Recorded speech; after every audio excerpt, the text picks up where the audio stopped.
Hello everybody, this is Terry Jeanette with the Tapping Flamingo. Here's a little sneak peek on what today's video is all about.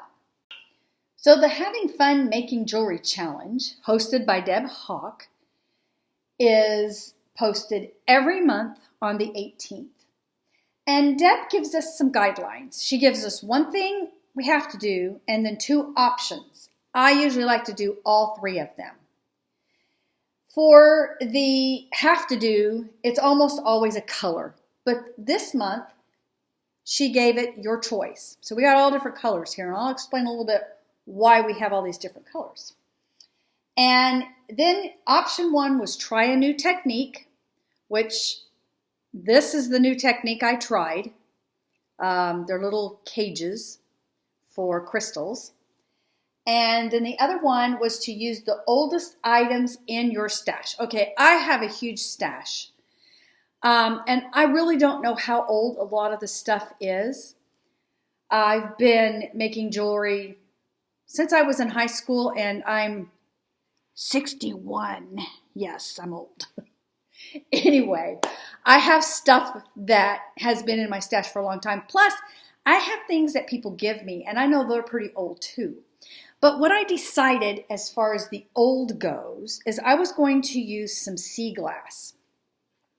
Sea glass is actually very old. It's beat up in the ocean for many years, 50 to 100 years, to get this frosted look. So I wire wrapped some sea glass to hang on this. And something else that can be very old are seashells. I don't think this one's all that old, but you can count, just like the rings of a tree, you can count the little rings that are up the ridges that are on these shells.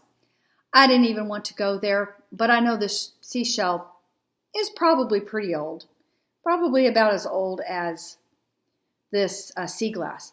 Although I have read where some seashells can be thousands of years old. And then the crystals. These crystals actually are one of my granddaughter's crystals. For Christmas, she got one of those geology sets where they have a big old clump and you dig for crystals.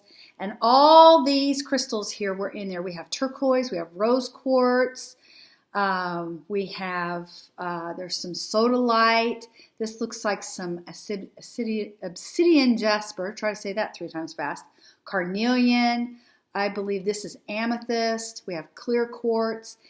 Anyway, I wanted to hang them on a mobile for her so she could put them in her new room. They just moved.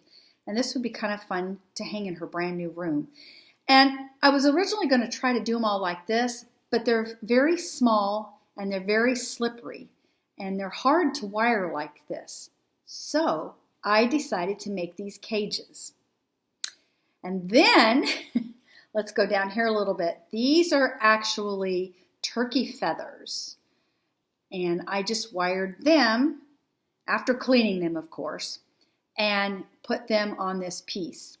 I just went in the backyard and got this little twig and I painted it with some Mod Podge to give it a little bit sturdiness to it. And I used some hemp and crocheted to hang that. I'm going to go outside or find a place. Hopefully I can find a place outside to hang this and take a video so you can see what it looks like. By the way, because I wasn't for sure the weight, I designed this to hang crooked. So when you see it, it is supposed to hang crooked.